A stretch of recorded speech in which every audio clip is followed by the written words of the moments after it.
O que Ele quer é você, mano. Antes dele mudar o mundo, Ele quer mudar a sua vida.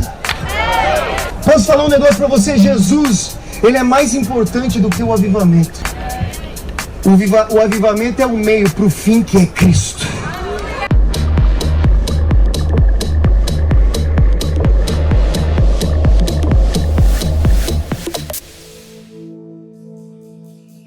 Eu estou muito feliz de estar aqui. Ó, seu lugar é mais perto, melhor ainda. Mas de verdade, meu irmão, fique com seu coração voltado para o Senhor. A pregação não é só quem fala, mas quem recebe também. Quando a comida não serve só para ser colocada à mesa, alguém precisa ter fome para comê-la, não é verdade? Então que hoje o seu coração esteja com fome diante do Senhor. Pai, nós estamos na Tua presença nessa manhã.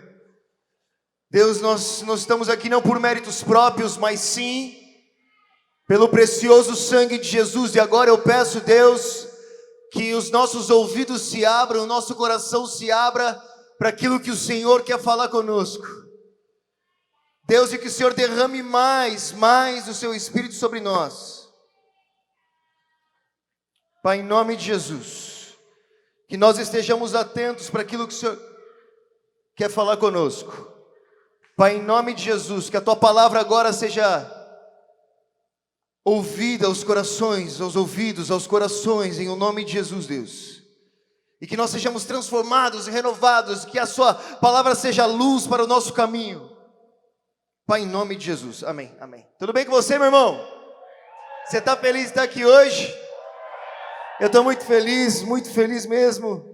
Sabe, eu acredito que é um momento especial para a nação brasileira. Foi impressionante, a gente se encontrou aqui, antes de vir para cá, no aeroporto, e a gente estava falando, ele estava falando como ele estava indo para a Inglaterra, para evangelizar, para a Europa, e eu comecei a pensar em como Deus está levantando o Brasil para abençoar as outras nações, verdadeiramente. Sabe, como os jovens brasileiros estão sendo levantados, estão se abrindo para a obra de Deus, isso é maravilhoso. Sabe, eu acredito que Deus te trouxe aqui, sabe, nessa manhã, nesse feriado, para falar com você e avivar ainda mais o seu coração para as coisas que Ele quer fazer. Amém? Você está empolgado com o que Deus está fazendo no mundo? É um momento muito importante, sabe, é um momento muito importante para o mundo. Então, se você tiver com a sua Bíblia aí, abra sua Bíblia comigo. Ou se você tiver com o celular, ligue a sua Bíblia comigo. Em Tito. Você sabe onde está Tito? Já ouviu falar de Tito? Tem esse livro na Bíblia aí. É uma carta de Paulo, tá lá no final, antes de Filemon, antes de Hebreus. Com o celular hoje é muito mais fácil, mas eu vou contar um negócio. Tem uma época da vida, eu quis ficar sem celular. E eu fiquei um mês sem celular, completamente sem celular. E eu fiz uma descoberta nesses tempos. Eu descobri que dá para encontrar versículo bíblico na Bíblia. Você acredita? Não é só no Google, mano. Na Bíblia tem versículo bíblico, é impressionante. Então abra sua Bíblia comigo, ou ligue a sua Bíblia comigo, está aí, Tito, no capítulo 1, Paulo está escrevendo assim, ele diz assim, ó: eu, Paulo, escravo de Deus. Olha o que ele fala. Eu, Paulo, escravo de Deus e apóstolo de Jesus Cristo. Eu, Paulo, escravo de Deus e apóstolo de Jesus Cristo, escrevo essa carta. Fui enviado para fortalecer a fé daqueles que Deus escolheu para ensinar-lhes a verdade que mostra como viver uma vida de devoção.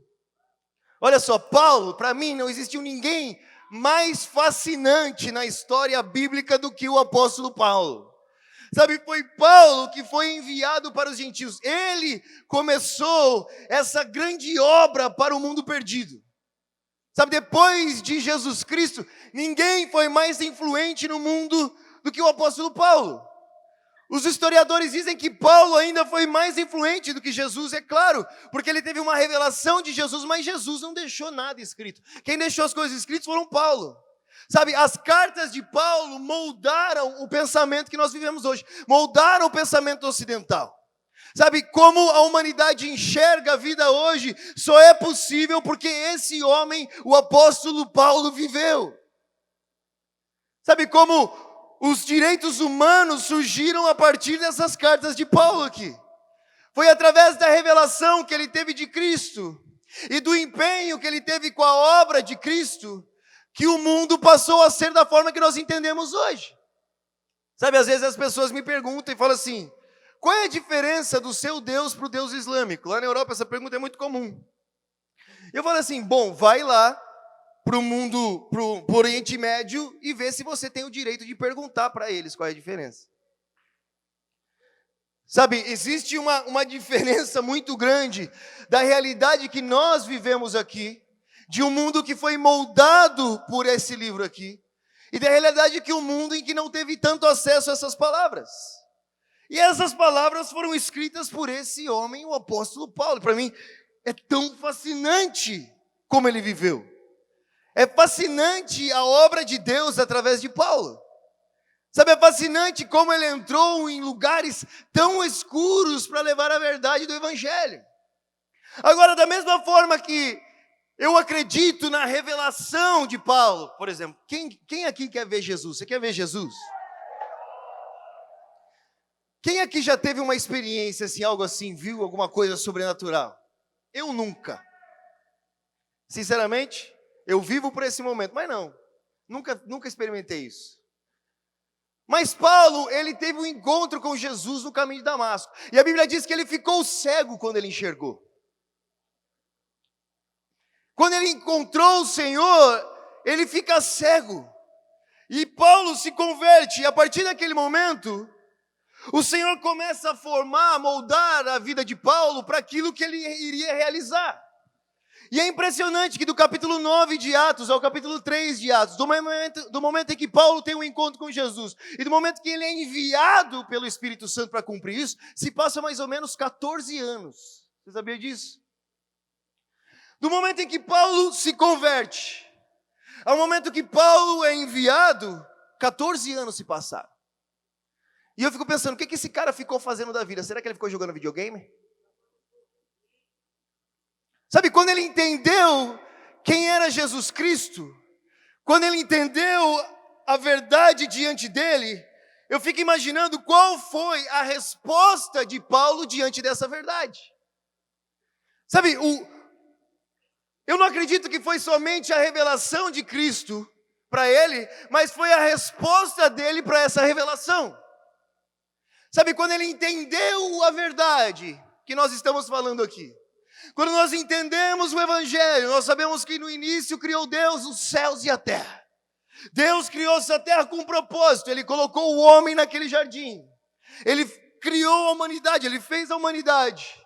A humanidade conhece Ele, a humanidade trai a Deus, ela peca contra Deus. Uma história começa a ser escrita, os profetas começam a profetizar sobre esse Jesus Cristo que viria, sobre o Filho de Deus que viria. Aí o Filho de Deus aparece na história da humanidade, há 2000 anos atrás. E ele começa a virar o mundo de ponta cabeça, e ele faz sinais e maravilhas, e ele perdoa os pecadores, ele multiplica pães e peixes. Você conhece toda essa história, e Jesus Cristo vai fazendo isso, ele chama os seus discípulos. Aí ele morre naquele madeiro, ele fica 3 dias morto, ele ressuscita ao 3º dia, ele aparece ressurreto para os seus discípulos, ele come com eles.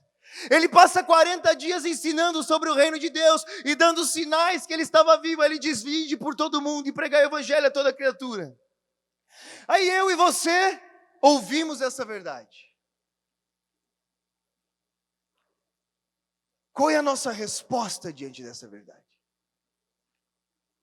Sabe, porque nós podemos sonhar com a obra de Deus, nós podemos sonhar com o que Deus deseja fazer,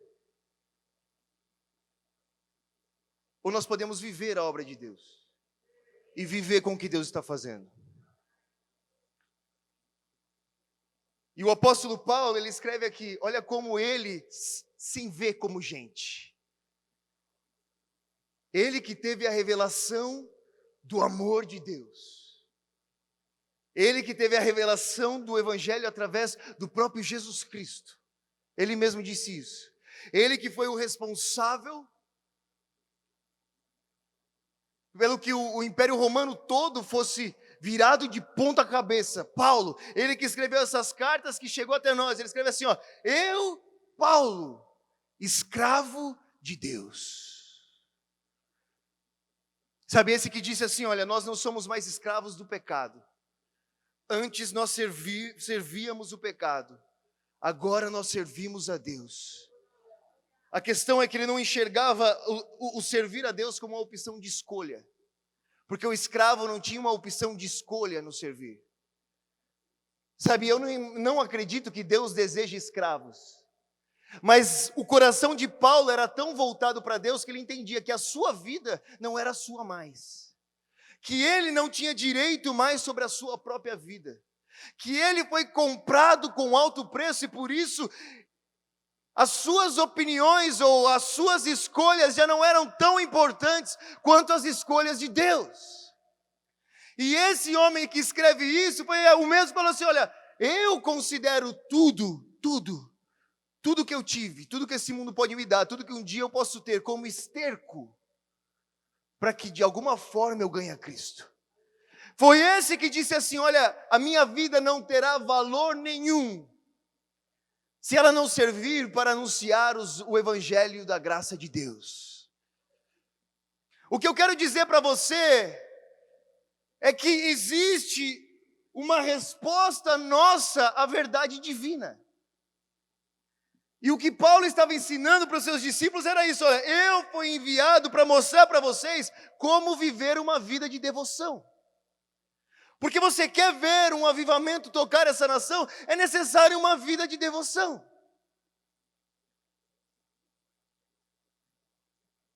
E olha só, quantos anos você tem? Eu tenho 26 anos hoje. Eu acredito que nós passaremos menos tempo solteiro na nossa vida do que nós passaremos casados. Certo? Se eu casar com 26 anos, agora eu estou noivo, notícia muito boa. Se eu casar com 26 anos, eu vivi 26 anos solteiro. Eu vivi 26 anos para mim. Se eu viver 80 anos, eu vivi menos tempo solteiro. Eu sei que nesse tempo em que não casei, eu tinha disponibilidade de entregar a minha vida ainda mais, o meu tempo ainda mais, os meus sonhos ainda mais.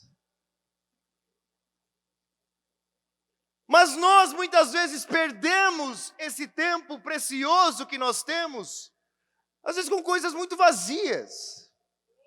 Sabe, tem uma frase muito famosa que aquele que mata o tempo não é assassino, é suicida. O que Paulo quer mostrar para essas pessoas é o seguinte, diante dessa verdade do Evangelho, é necessário uma vida de devoção. É necessário uma vida de entrega para que essas coisas aconteçam. Sabe, você pode ouvir tantas e tantas e tantas e tantas pessoas que foram tocadas por Jesus, a multidão que foi tocada por Jesus, as pessoas que comeram do pão que Ele multiplicou, as pessoas que foram curadas. Sabe, aonde estão elas na história da humanidade? Aonde estavam elas quando Jesus falou assim, espere pela promessa do meu Pai? Aonde estavam elas se só 120 esperavam? Sabe, existe uma multidão que ouve o Evangelho, mas existem poucos que são discípulos de Jesus. E não é a multidão que traz a verdade e luz do Evangelho para o mundo, mas aqueles que se entregam e passam a viver para Ele. O mundo só mudou desse jeito porque existia um homem que teve um encontro com Jesus e se entregou a essa verdade de tal forma que ele considerou tudo como nada para que de alguma forma ele ganhasse a Cristo. Porque existia um homem que teve um encontro com a graça de Deus, aquela graça que consegue transformar o coração do homem ao ponto de fazer com que ele ame a Deus sobre todas as coisas. Com toda a sua força, com tudo que Ele é. E ao homem que se entrega totalmente a Deus, através dele, Deus consegue fazer essas coisas maravilhosas que ele fez aqui. Então eu tenho certeza que você está aqui hoje e você deseja servir a Deus. E o que eu quero contar para você e falar para você hoje, que se você deseja servir a Deus, você precisa se disciplinar para isso. O que Paulo estava ensinando para ti, eu ensinei a você a viver uma vida de devoção a Deus. Uma vida de compromisso com Deus. Uma vida de entrega total a Deus. Eu, Paulo, escravo de Deus e apóstolo de Jesus Cristo. O que eu ajudei a fermentar no seu coração foi uma vida totalmente devota ao Senhor. O que eu mostrei para você é viver uma vida entregue a Ele. E é por isso que eu te perguntei aqui no início, adoração para você é só no momento que você está cantando? O que Deus espera é uma vida de adoração. O que Deus espera são pessoas totalmente entregues a Ele. E meus irmãos, para que a gente viva o que Deus quer fazer no Brasil e no nosso mundo é essa. A mensagem é essa: morra para que viva, perca para que ganhe. O grande ponto é que nós, como seres humanos falhos, quando a gente ouve a mensagem de Jesus falando assim, ó, aquele que perder a vida ganhará, a gente foca no perder, no perder, no perder. E esquece que ganha. A gente esquece que o perder gera uma vitória ali. E não é algo que nós poderíamos nos dar, mas Deus nos dá. Sabe, é somente quando o homem se entrega totalmente a Deus que ele passa a viver verdadeiramente. E nos escritos de Paulo aqui, você percebe quanto ele acentuava isso aos seus discípulos. Olha o que ele escreve em Efésios, veja bem. Efésios 5. Porque é muito fácil a gente pegar a teologia de Paulo e esquecer a prática dele. Do que vale? O que vale você pegar o que ele ensinou e não pegar o que ele viveu com aquele ensino? Efésios, liga sua Bíblia comigo aí, abra sua Bíblia comigo. Efésios 5. Capítulo 14, diz assim: pois a luz torna visíveis todas as coisas. Por isso se diz, desperte você que dorme. Levante-se dentre os mortos e Cristo iluminará. Portanto, sejam cuidadosos em seu modo de vida. Não viva como insensatos, mas como sábios. Aproveitem ao máximo todas as oportunidades nesses dias maus. Em outras palavras, você tem que remir o tempo. Aí ele fala assim, ó, não se embriague com o vinho, pois ele os levará ao descontrole. Em vez disso, sejam cheios do Espírito Santo, cantando salmos, hinos e cânticos espirituais entre si e louvando o Senhor de coração com música. Por tudo deem graças a Deus, o Pai, em nome do nosso Senhor Jesus Cristo. A minha preocupação nessa manhã é que se você não está desperdiçando a sua adolescência. A minha preocupação nessa manhã é se você não está desperdiçando a sua juventude. Que ouvindo essa mensagem do Evangelho, mesmo assim, você não se entrega a viver uma vida de devoção. E ao invés de se encher do Espírito Santo, você passa a se encher com os entretenimentos dessa vida.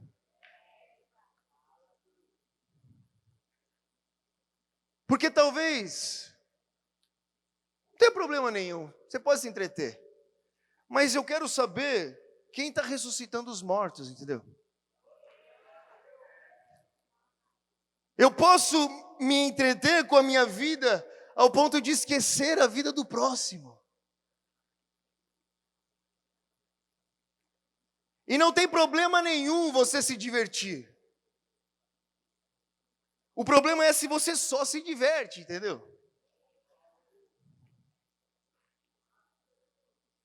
Eu acredito que o Senhor está nos chamando. Se isso que nós estamos falando sobre o Brasil e avivamento que nós esperamos, o Senhor está nos chamando para sermos escravos de Deus. Escravos de Deus no sentido de, a minha vida já não tem importância para mim. A minha vida já não é minha. Em outras passagens, 1 Coríntios capítulo 9, Paulo vai escrever outra coisa, olha só, abra comigo lá. 1 Coríntios capítulo 9. Esse homem que moldou o cristianismo que você conhece, entenda isso. Isso que você recebeu veio a partir dele. Como chegou até nós? Porque nós precisamos entender para pensar como nós vamos continuar levando essa mensagem. Como que nós vamos fazer para que não passe de nós, mas permaneça, se perpetue, chegue à próxima geração. Chegue aos nossos filhos e nossos netos, toque a nossa nação. Além do que ele ensinou, como ele viveu aquilo que ele ensinava. É isso que me preocupa, é isso que eu quero, porque eu quero experimentar esse evangelho aqui. Eu não quero ser um telespectador da obra de Deus, eu quero fazer parte dessa obra de Deus. Eu quero ser um cooperador com ele. Mas se tudo nessa vida, para tudo nessa vida é necessário um esforço nosso para se aperfeiçoar e ser bom naquilo que nós fazemos, quanto mais na obra de Deus, irmão. E é isso que Paulo vai falar aqui, ó, 1 Coríntios capítulo 9, ele diz assim, a partir do versículo 23, antes disso ele está falando o que ele fazia para anunciar o evangelho. Ele termina essa parte falando, faço tudo para espalhar as boas novas e participar de suas bênçãos. Aí ele diz assim, vocês não sabem que numa corrida todos competem, mas apenas um ganha o prêmio? Portanto, corram para vencer. O que ele está falando sobre a obra de Deus? Ele compara essa vida no evangelho a pessoas que competem por um prêmio. Você já viu um atleta competindo? Você já viu um cara se preparando para uma luta de UFC? Você já viu um cara se preparando para uma Copa do Mundo? Você já viu o quanto uma pessoa treina por aquele momento? Você já viu quanto um atleta se esforça e se machuca, recupera e faz musculação? Esses dias eu estava lendo sobre o Alex Honnold. Ele foi o primeiro homem a escalar uma montanha que chama El Cap, de 3.000 pés, sem corda nenhuma. Um trajeto que as pessoas demoram dias para fazer com corda, ele fez em 4 horas, sem corda. E eu estava lendo como ele fez isso, e ele estava contando que ele ficou 10 anos pensando na trilha que ele ia fazer. 3 anos praticando todos os meses, até que um dia ele subiu aquilo. Aí quando nós falamos sobre a obra de Deus, fala, eu tentei uma vez, não deu certo, eu vou desistir. É muito difícil para mim. Eu já orei 5 minutos e Deus não falou comigo. Eu jejuei um dia e nada aconteceu. Eu fui para a igreja 1 mês inteiro e nada mudou. Mas para conquistar sua namorada, você se esforça, né, tio?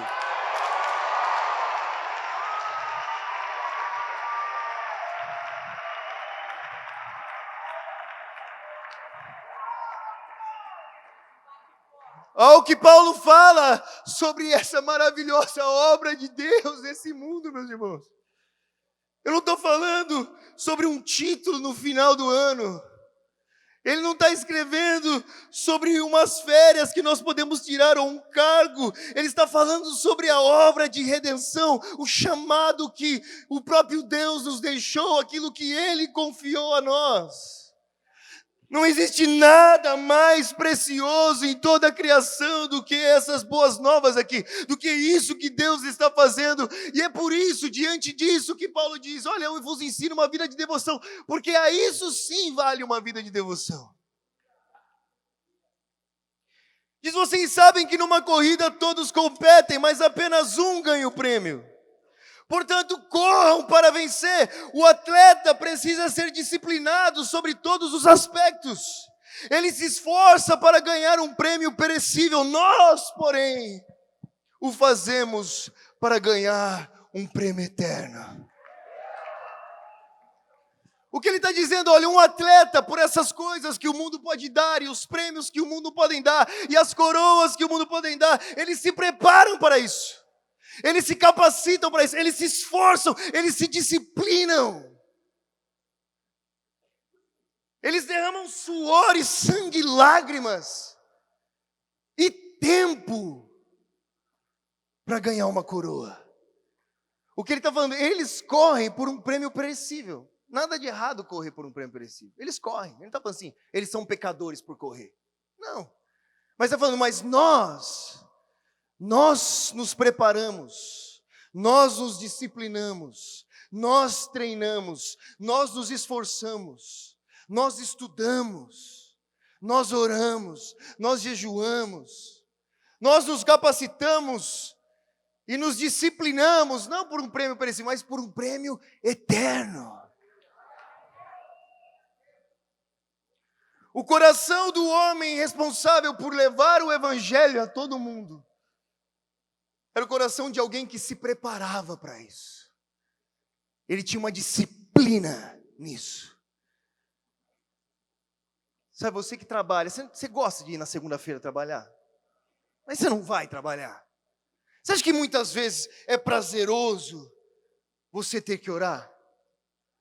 Quando Paulo fala em uma passagem, ele diz assim, eu oro mais do que todos vocês. Ele não está se gabando por orar mais do que todas as pessoas.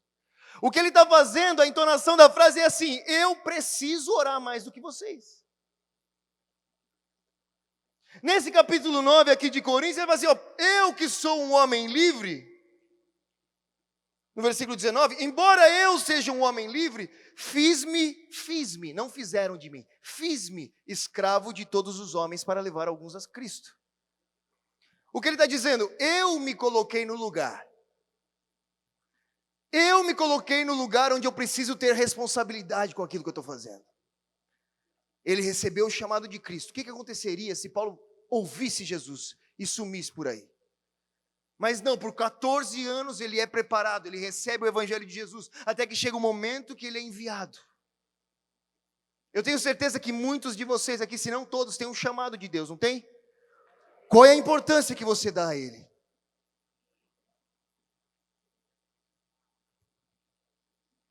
Se Deus te chamou para fazer alguma coisa, qual é a importância? Qual é o tempo que você coloca isso? Qual é a concentração que você coloca nisso? Porque nós vivemos em dias em que o nosso tempo é tomado pelas redes sociais. Eu trabalho em rede social, cara. Mas ele é tomado por distrações, ele é tomado, tira o nosso foco, tira a nossa concentração. E momentos que nós poderíamos estar nos preparando para um dia chegar lá e fazer o que nós temos que fazer, nós estamos desperdiçando. Por isso que Paulo, escrevendo para Timóteo, ele vai falar, foge das paixões da juventude, foge desse negócio. Porque um dia a juventude vai passar, você vai olhar para trás e falar assim, olha o tempo que eu perdi. Mas enquanto nós ainda somos jovens, nós podemos nos preparar e nos entregar a essa obra de Deus, e nos tornarmos escravos desse Deus, devotos a esse Deus.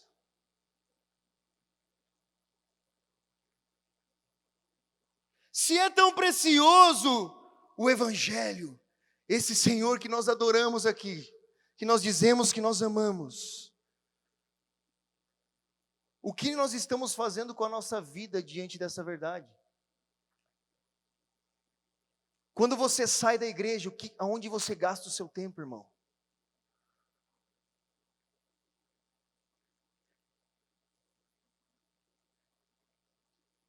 Porque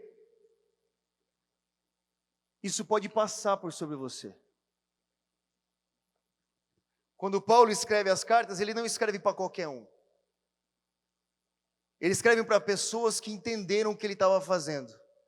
Pessoas que ele podia confiar. Sabe, eu não acredito que Deus, se Paulo não deixou a mensagem por pessoas imaturas com essa mensagem, quanto mais Deus. Se nós desejamos fazer essa obra, a gente precisa se preparar para isso, olhar para isso com vontade, cara, com desejo, com o coração em chamas, com desespero, de falar, essa é a obra de Deus, eu me entrego a ela, o que é necessário. É necessário que eu acorde mais cedo para buscá-lo, acordarei mais cedo para buscá-lo. É necessário que eu leia mais a Bíblia, eu vou ler mais a Bíblia. É necessário que eu ore mais, eu vou orar mais, o que é necessário. Porque o tempo pode passar e a gente ter desperdiçado tudo isso. Aí ele continua dizendo, olha, nós porém não fazemos para ganhar um prêmio eterno, por isso Não corro sem objetivo, nem lutos como quem dá golpe no ar. O que está falando? Essa obra que eu estou fazendo, eu não faço por acaso não, eu sei o que eu estou fazendo. Eu acordo de manhã para fazer ela. Tipo, não é um acidente a vida que eu estou vivendo. Não é um dia sim, um dia não. Eu não estou aqui por acaso. Isso não é um acidente na minha vida. Eu me empenho nisso que eu estou fazendo. Eu tenho foco. Eu tenho foco, e porque esse homem teve foco, o evangelho chegou até você. Assim, eu não vivo como quem dá golpes no ar, eu calculo cada soco, ó. Eu não vou desperdiçar. Eu sei onde eu estou batendo. Eu sei o que eu estou fazendo. Minha vida é disciplinada nisso. Nós vivemos uma geração indisciplinada totalmente, eu falo porque eu faço parte dela. Eu podia vir aqui e falar assim, oh, Deus te ama, Deus te ama, Deus te ama, Deus te ama. Tá bom, mas o que nós vamos fazer com esse amor de Deus então? O evangelho, e o que nós vamos fazer com isso? Qual é a nossa resposta a ele? Qual é a nossa resposta à graça de Deus? Qual é a nossa resposta? Será que Deus não merece a nossa devoção? Será que essa verdade não merece os nossos dias? O nosso tempo? E talvez as pessoas nos chamem de malucos por causa disso, mas enquanto as pessoas nos chamam de maluco, nossa família está sendo transformada, nossa cidade está sendo transformada, nossa vida está sendo transformada, a nossa nação está sendo transformada. Por quê? Deus precisa levantar pessoas capazes para fazer o que tem que ser feito, cara. Mas se em todo o resto existe preparação, por que para a obra de Deus não?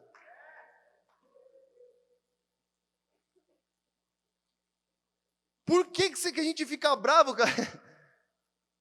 Em orar 5 minutos e não ouvir a voz de Deus, você está maluco? Vale uma vida toda de devoção a Deus, se só no último dia você encontrar. Vale. Porque Ele é Deus.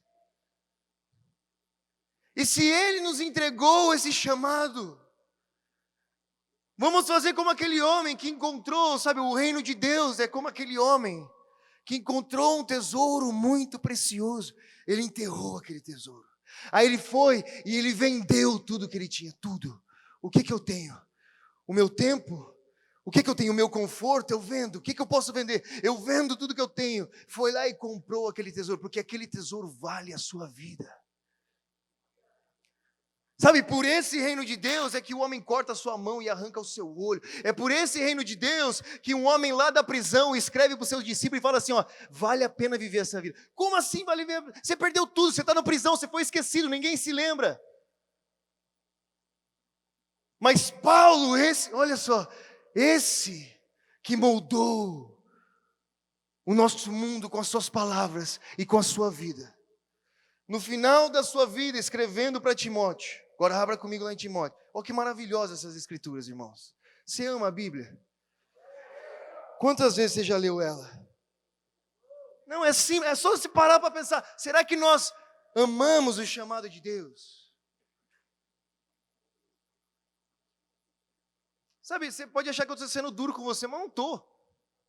De verdade, só estou falando a verdade para você. Estou falando assim, cara, se é o Evangelho, ele vale a nossa vida. Ou não? E se ele vale a nossa vida, é maravilhoso viver isso. E tem que ler a genealogia e dormir em cima, e dorme, mas lê pelo menos. Olha só, ele escrevendo a Timóteo, nos seus últimos dias, prestes a morrer, ele diz assim,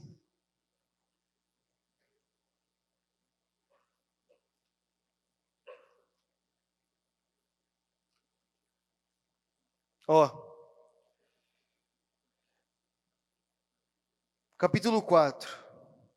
Não, vamos ler a partir do capítulo 4, versículo 3, olha o que ele diz. Pois virá o tempo em que as pessoas já não escutarão o ensino da verdade, seguirão os próprios desejos e buscarão os mestres que lhe digam apenas aquilo que agrada os seus ouvidos. Rejeitarão a verdade e correrão atrás de mitos. Você, porém, deve manter a sobriedade em todas as situações. não tenha medo de sofrer. Trabalhe, olha o que ele fala. Trabalhe para anunciar as boas novas e realize todo o ministério que lhe foi confiado. Você percebe que Paulo coloca uma responsabilidade sobre Timóteo de levar a sério aquilo que ele estava passando para ele? E ele fala assim, porque quanto a mim, minha vida já foi derramada como oferta para Deus. O tempo da minha morte se aproxima, eu, porém, lutei o bom combate, terminei a corrida e permaneci fiel. Eu posso ter sido abandonado, no resto da carta você vai ler, se eu fui abandonado, todos da Ásia me deixaram, ninguém estava comigo quando eu fui julgado, mas quanto a mim, eu sei o para que eu vivi. Eu sei que eu não desperdicei a minha vida. Eu sei que a minha vida não foi em vão. Eu sei que eu não vivi para mim mesmo. Eu sei que eu não vivi por algo que acabaria. Eu sei para o que eu vivi. Quanto a minha vida foi como aquele vaso de alabastro. A minha vida, os meus dias, a minha juventude, os meus sonhos, os meus planos. O que nós temos feito com o nosso tempo? Não seja um suicida, cara.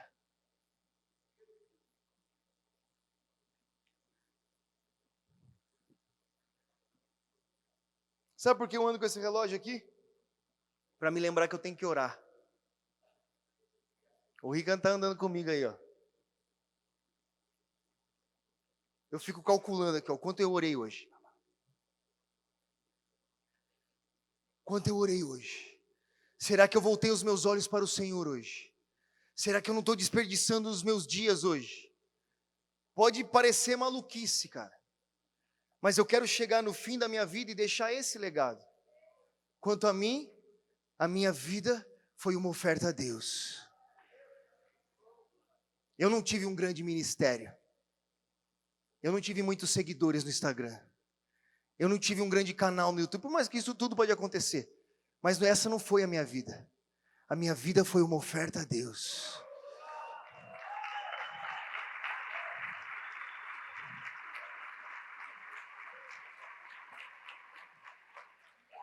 E ele diz, eu lutei o bom combate. Eu lutei, eu terminei, eu permaneci fiel. E não foi à toa, porque tem um prêmio preparado para mim. Existe uma coroa de justiça que o Senhor, o justo juiz, me dará no dia da sua volta. Eu não vivi por algo que os homens poderiam me dar. Os homens nunca poderiam me dar o que só Deus poderia me dar. Eu vivi por uma recompensa eterna. Eu não vivi pelo que a terra poderia me dar. Eu vivi pelo aquilo que a eternidade poderia me dar. E por isso ele escreve e fala assim, olha, não se preocupe, porque se você morrer com ele você viverá. Cumpra o seu ministério cabalmente, viva uma vida de devoção a Deus, fuja das paixões da sua juventude, porque um dia, meu irmão, você vai ser apresentado diante de Deus, e você vai olhar para aquele trono, e você vai ver as suas mãos, e talvez você pense, uau, era verdade. Era tudo verdade. Você imagina se encontrar Deus e ver que é tudo verdade isso que a gente está falando. Que Deus está sentado em um trono, que os anjos falam santo, santo, santo, que toda a eternidade se dobra diante dele, que ele está voltando. Imagina você encontrar tudo isso e falar, é verdade, isso tudo é verdade, e você olhar e falar assim, oh, eu acreditei, mas eu não acreditei tanto assim. Eu acreditei para ir no congresso, para ir no feriado, para ir lá na igreja, mas eu não acreditei ao ponto de entregar a minha vida a ele. Eu não acreditei ao ponto de entregar todos os meus dias, entregar os meus sonhos, os meus minutos, sabe? Buscá-lo de todo o coração, amá-lo, sabe? Eu não acreditei ao ponto de me preparar para a sua obra, eu não acreditei ao ponto de entender que era tudo verdade. Porque se isso tudo é verdade, que a gente está falando para você, qual é a sua resposta diante disso? Eu não consigo viver uma vida normal acreditando nisso aqui. Eu não consigo, irmão. Eu não consigo acordar pela manhã e não pensar que eu tenho 24 horas no dia e eu tenho que usar essas 24 horas da melhor forma possível, porque a minha vida é uma oferta a Deus. Eu não consigo. Sabe, eu não consigo não pensar que existe um mundo perdido aí, nós precisamos saber como alcançar, como avançar, eu não consigo. Eu não consigo pensar que Deus deseja derramar um avivamento sobre o Brasil e nós temos que preparar uma geração para que ela seja madura para receber esse avivamento e fazer com que isso continue. Sabe, eu não consigo levar o evangelho só como um evento de fim de semana. Se isso é tudo a verdade, como é a sua vida diante disso? E o que Paulo escreve para os seus discípulos é: eu fui enviado para te ensinar a viver uma vida de devoção.